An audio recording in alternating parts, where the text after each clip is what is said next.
बच्चों मानचित्र पर ये बिंदु विधि से जो आपने बिंदु लगाने हैं उसकी विधि मैं आपको बताती हूँ, और साथ में ये वाले जो आंकड़े हैं ये मैं आपको फ़ोटो क्लिक करके आपको साथ में भेजूँगी। आप ये आंकड़ों को नोट कर लेना एक कॉपी में नोट करने के बाद अपने हाथ से मानचित्र को बनाना। मानचित्र, भारत का जो मानचित्र है उसको अपने हाथ से आप बनाएंगे किसी रफ पेज पर, जहाँ रफ कॉपी आप जो भी कॉपी लगाएंगे भूगोल की, उस कॉपी के अंदर पहले आप मानचित्र को बनाएंगे, रेखा मानचित्र बनाकर उसके अंदर फिर इस मेथड से, इस जो आपको मैं सिखा रही हूँ उस मेथड से बिंदुओं की गिनती करके आप उसमें बिंदु भरेंगे। हर राज्य में उतने ही बिंदु लगाए जाएंगे जितना आंसर निकलेगा। अब ये देखो, ये dot method for India population है।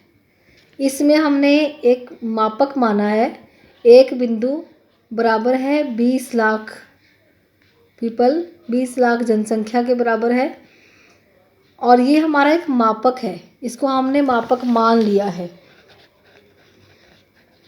ये हमारा मापक है। हम इसी मापक के आधार पर बाकी सभी राज्यों की जनसंख्या के बिंदु निकालेंगे, जिसमें सबसे पहले जम्मू कश्मीर है।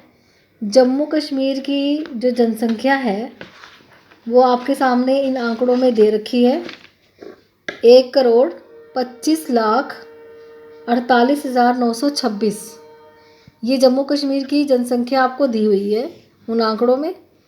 अब हमने मापक माना हुआ है एक बिंदु जो है हमारा किसको दिखाएगा, 20 लाख जनसंख्या को दिखाएगा। तो हम इसी के आधार पर निकालेंगे कि 20 लाख जो जनसंख्या है वो दिखाई जा रही है एक बिंदु से, और एक दिखाई जाएगी 1/20 लाख। और हमने निकालना किसका है, जम्मू कश्मीर का, जिसकी जनसंख्या है 1,25,48,926। ये जो जनसंख्या है यहाँ दिखाई जाएगी 1/20 लाख। फिर उसके बाद मल्टीप्लाई करेंगे जो भी जनसंख्या हमने जिसके बिंदु निकालने उसके साथ इसको मल्टीप्लाई करेंगे, और जो हमारा ये आंसर निकलेगा इसमें 1 2 3 4 5 6 ज़ीरो है, और इसी तरह से 6 के बाद हम यहाँ पर दशमलव लगाएंगे, ये पॉइंट हमारा लग जाएगा, और 2 के साथ भाग करके हमारा ये आंसर आ गया। आंसर आया है 6.274 बिंदु।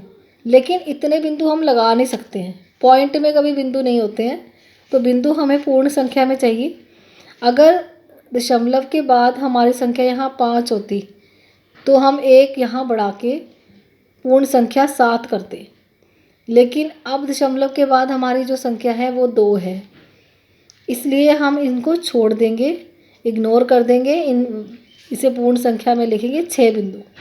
तो जहाँ पर जम्मू कश्मीर है भारत के मानचित्र में, वहाँ पर हम 6 बिंदु लगाएंगे। ठीक है, इसी तरह से हिमाचल प्रदेश का निकालेंगे। हिमाचल प्रदेश की जो जनसंख्या दी हुई है वो आंकड़े दे रखे हैं हमें 68,56,509। ये जनसंख्या हमें हिमाचल प्रदेश की दी हुई है। अब हिमाचल प्रदेश की जनसंख्या के बिंदु निकालने हैं, उसमें भी हमें 20 लाख के साथ इसे भाग करना होगा, इसे डिवाइड करना होगा, और डिवाइड करके हमारे पास 3.428 आया। और ये इसमें भी यही होगा, हम इसको पूर्ण संख्या में बदलेंगे क्योंकि बिंदु कभी भी दशमलव में नहीं लगते हैं।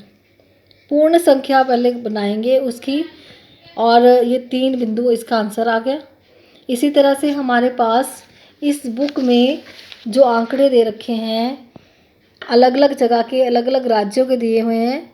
हिमाचल प्रदेश का हमने निकाला है, इसी तरह से पंजाब का निकालेंगे, चंडीगढ़ का, उत्तराखंड का। जितने जितने बिंदु इसके निकलेंगे उतने उतने बिंदु ही हम भारत का मानचित्र बनाकर उसमें उतने बिंदु ही लगा देंगे। ये आपको मैंने होमवर्क दिया है, आप ये सारा जो काम है वो करेंगे। इसके अलावा मैं कुछ आपको क्वेश्चंस भी भेजूँगी, उसके आंसर भी आपने लिखने हैं अपनी कॉपी में, और ये वाला मानचित्र बनाकर इसके बिंदु भी भरने। ये आपका होमवर्क है, और ये आप मुझे पूरा लिख के इसे पोस्ट कर देना ग्रुप में मैं अपने आप देख लूँगी इसको कि आपने काम कैसा करें। अगर आपको कुछ पूछना है तो आप पूछ भी सकते हैं, अगर आपको कुछ समझ नहीं आया है तो कुछ भी क्वेश्चन पूछना चाहते हो तो पूछ भी सकते हो। ठीक है बेटे, ओके।